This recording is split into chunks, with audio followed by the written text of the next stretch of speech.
So thank you everyone for joining me tonight for this one night stand presentation. This is a series of presentations that we do at the Cedar Rapids Museum of Art where we focus on one work of art and one artist for one night.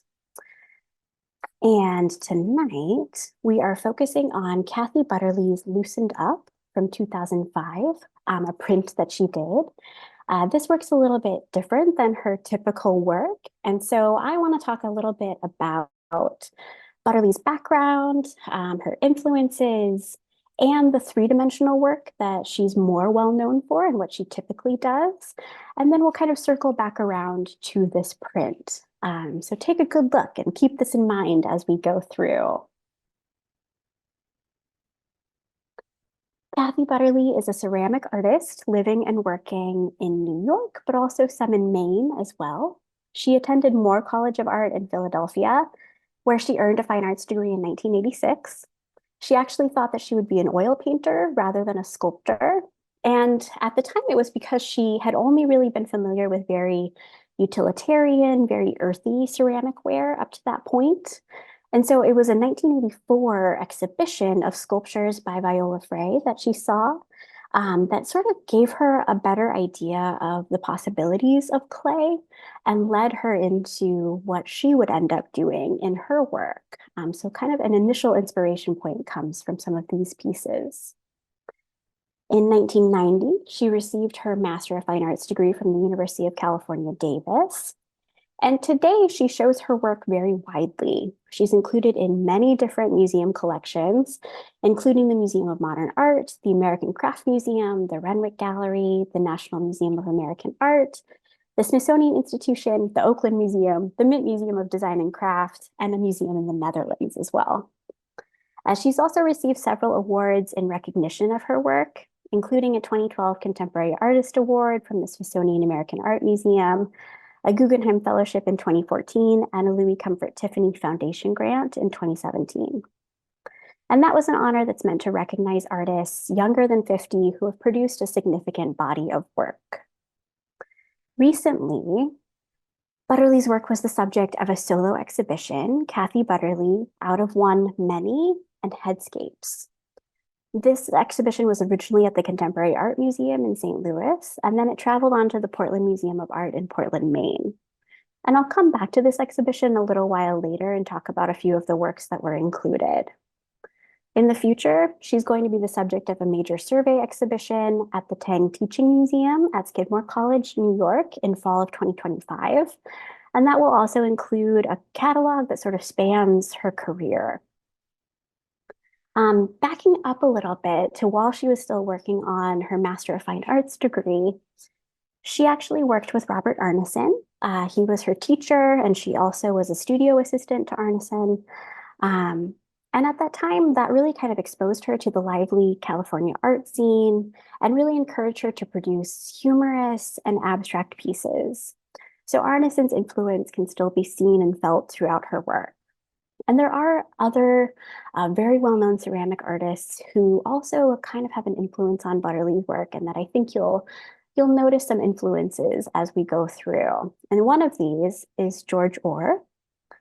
We see an influence there from his sort of pliable, collapsed vessels, and these vessels that have handles that are very kind of spindly and curving and delicate as well. We see Butterly doing some of that too. Another influence is Ken Price.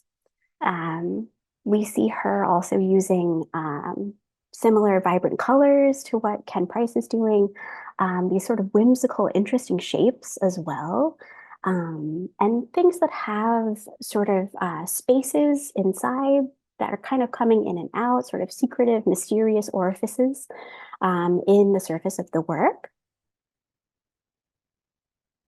And finally, Ron Nagel as well. Nagel does a lot of work that includes a lot of wit, as does Butterly. And there's something that's kind of sleek and almost sensuous about his work, and Butterly also incorporates some of those influences too. In her work, she thinks of herself as a painter who also happens to work with clay three-dimensionally. She's well known for her abstract ceramic vessels, They have ranged in size over her career from small to also very large, but she typically doesn't work so large. She kind of stays away from that. She eschews that large scale work and instead prefers to make these more concise, more consolidated compositions that end up expressing a huge variety of moods and expressions. Each is very individual. Each of her creations is very individual, has its own kind of unique personality. One of the things that she's very well known for are these porcelain sculptures that have very delicate and organic forms. And here too, we've got these kind of spindly, almost kind of handles, but many of them coming out of the sides of the work here.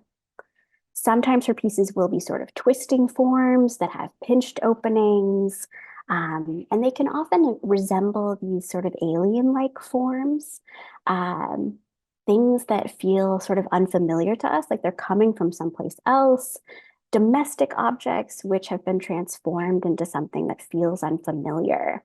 And sometimes things that look almost as if they are oozing or leaking or dripping in a way that would feel kind of alien to us. They're also very playful. They start as symmetrical cups or vases. She works a lot with ready-made casts.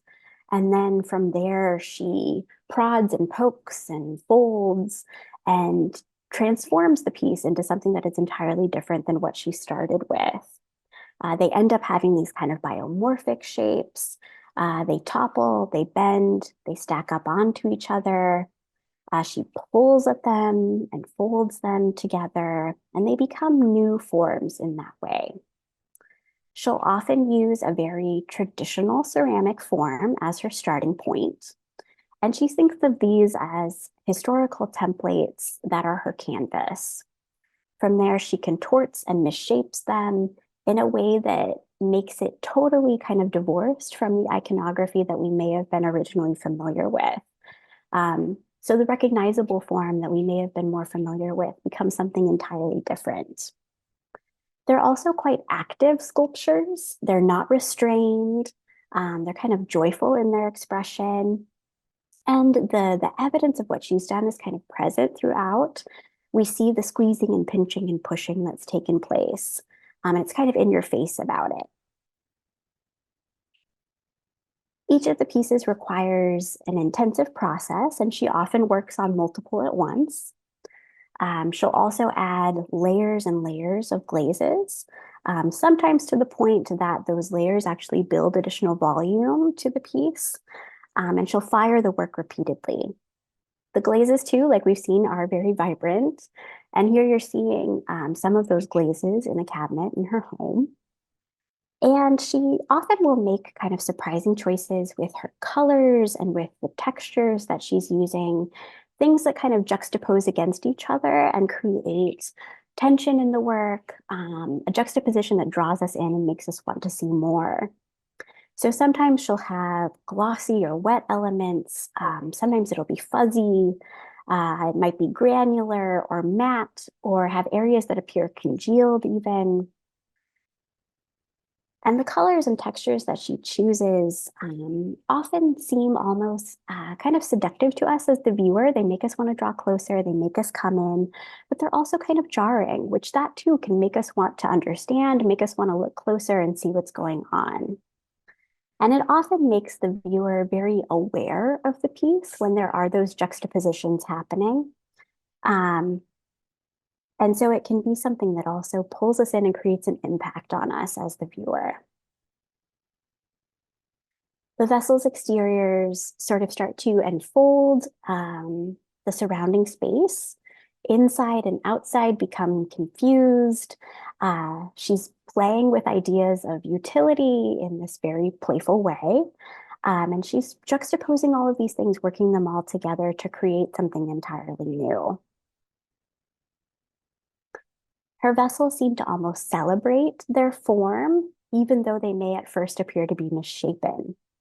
They're collapsed, they're slumping, they're toppled, but they're very joyful about it. In addition to some of those influences that I mentioned earlier with the artistic influences, she's also looking at the world around her and bringing in influences from her everyday life and things that she experiences. And so a lot of that could be coming from cartoons, things where there's a lot of contortion and exaggeration, and that takes place a lot in cartoons. And so that can also play a role in what she's doing here. Science fiction films as well. We talked about that kind of alien-like quality. So looking at those and at their sets and what those look like with monsters and kind of oozing things on the set and things like that. Japanese toys and robots, children's toys in general, pop culture, and also, of course, the body as well is still an inspiration for her. Um, and it's one of those associations that may come to mind, especially with some of her pieces that almost look kind of like a fleshy nude skin almost. Um, and so she's taking this sort of well-known trope of thinking about the body in connection with the vessel, and she changes it up by exaggerating it in different ways, being kind of irreverent about it, at times salacious as well.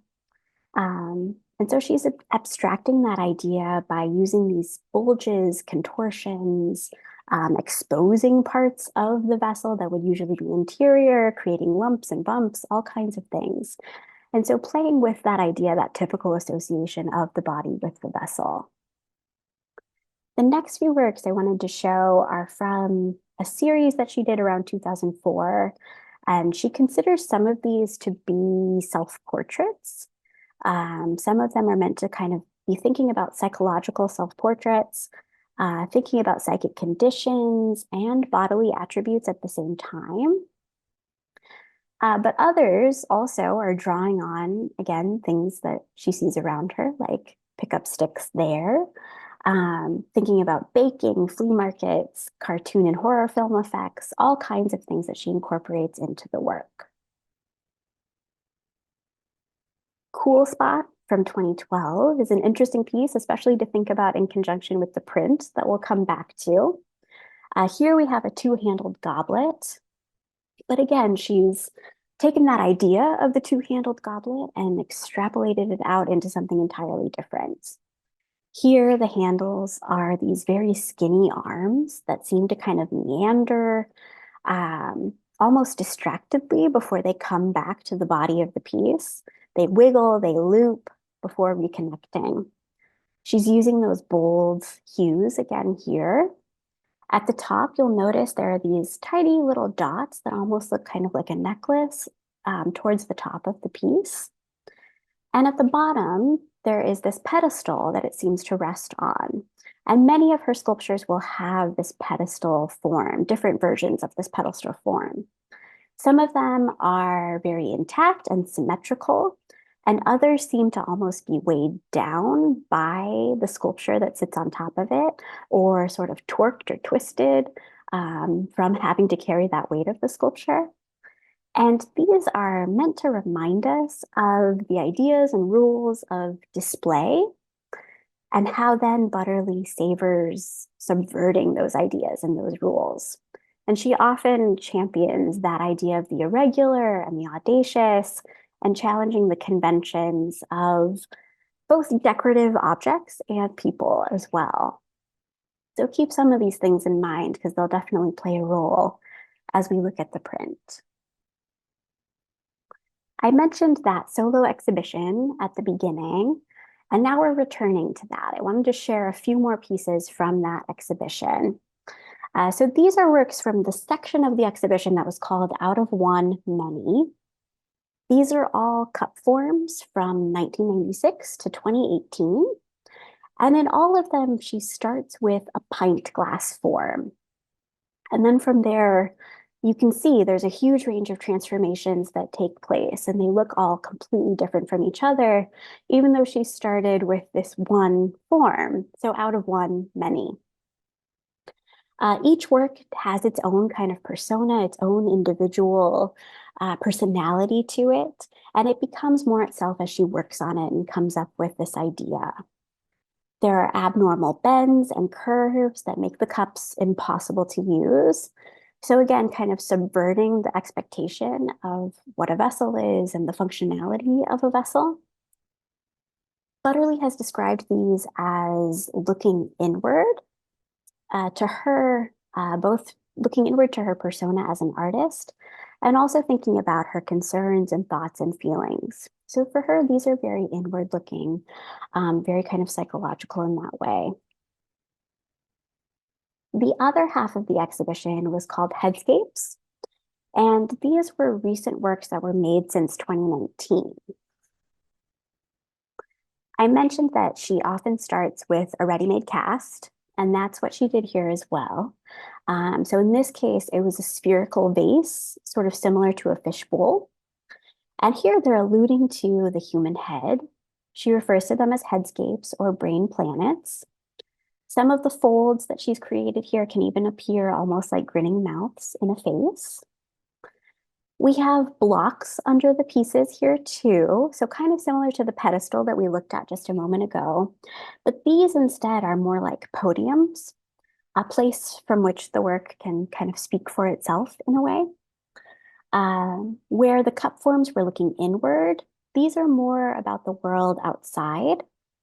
She thinks of them still as journeys of the mind, but journeys of the mind that are imbued with all of the anxieties of the world around us and current crises and things like that. So she's working on these pieces quite obsessively. She makes her work very obsessively. And as we can see, she really tends toward sort of a maximalist influence. So combining things, adding things on top of each other as she's creating the pieces. She splits her time between Maine and New York City, and each have equal weight in her creative process. Maine allows for her to unwind and slow down, watch and absorb the natural world around her and its systems. And in New York City, it has its own pace and complexities, and it creates a different energy and attention for her. And these are dynamics that she feels complement each other. They sort of support each other. Even when they contradict each other, it's kind of a pleasant contradiction. The tension can be felt within her work.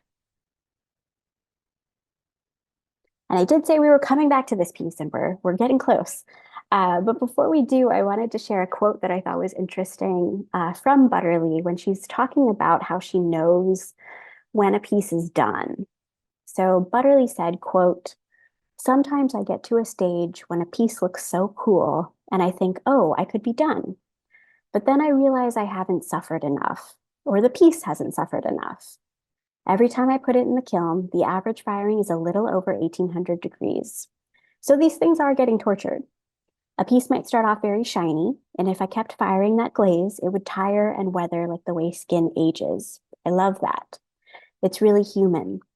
But on the other hand, if I wanted to have it shiny again, I would just, for the last firing, throw on a clear, shiny glaze and give it a facelift. So I'm going back and forth between so many different things all day long." End quote. And I thought this was interesting in that she doesn't have this sort of preconceived idea of what a piece will look like as she begins, but instead uses this sort of stream of consciousness that allows her to be creative throughout the process and pour that into the clay, pour that into what she's doing, and let that lead her to her finished object.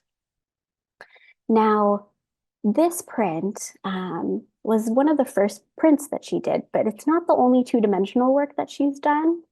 So I also wanted to briefly share a couple of other pieces that are two-dimensional.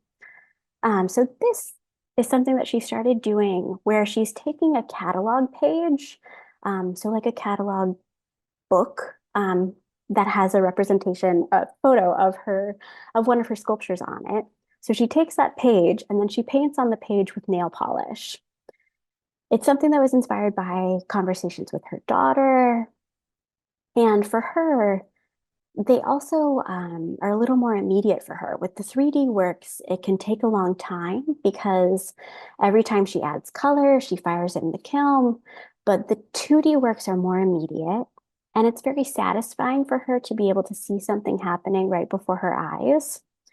So she actually gets to see the colors mingle in real time here rather than having to wait for the firing to see the end product, to see what has happened throughout that process.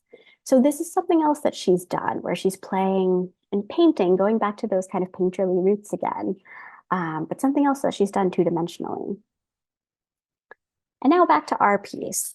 And hopefully some of these things that we've talked about will resonate now as we look at this piece. Although she's not a printmaker or a two-dimensional artist, Butterly has embraced the medium here. This is one of her first prints that she made, and this was done in 2005 at Sharks Ink.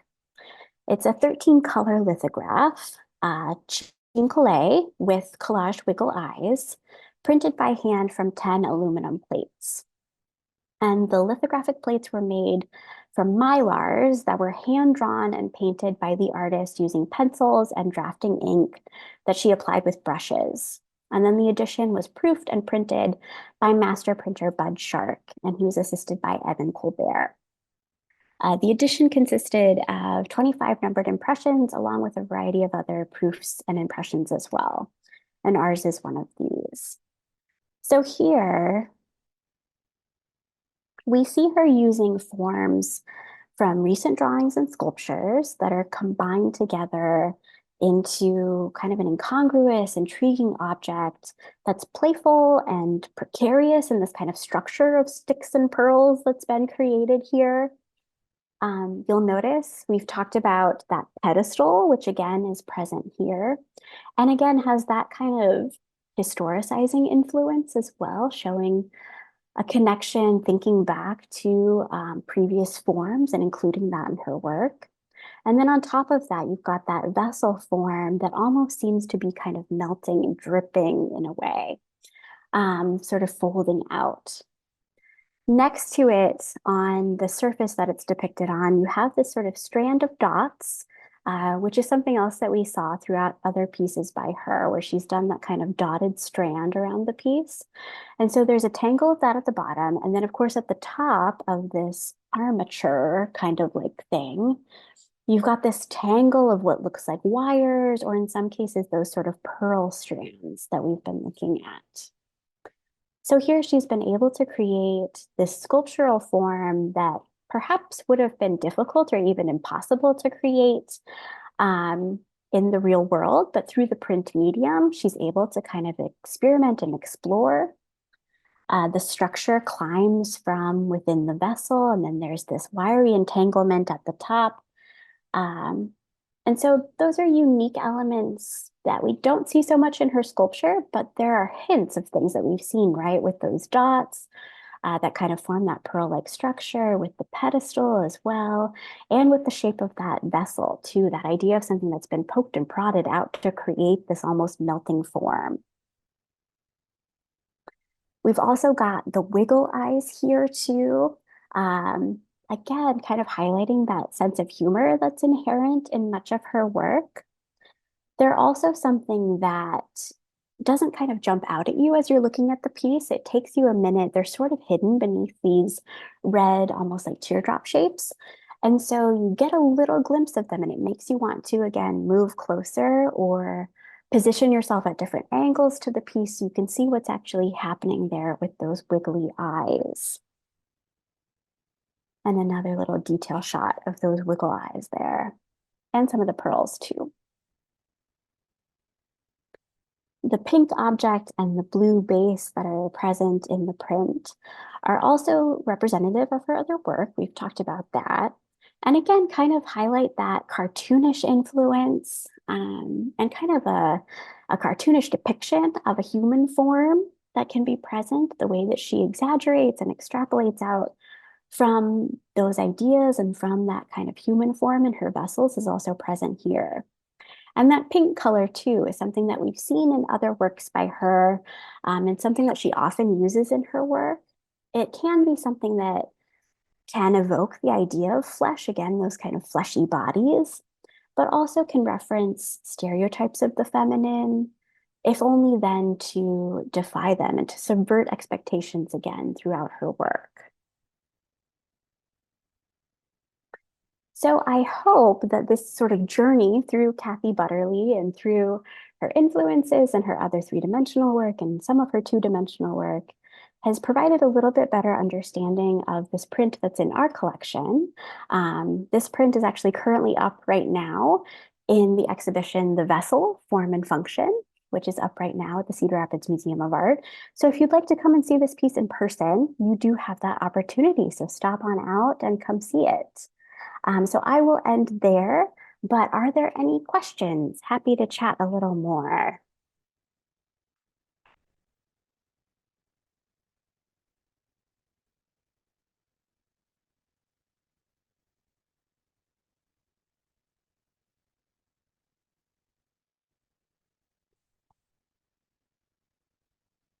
Any last questions?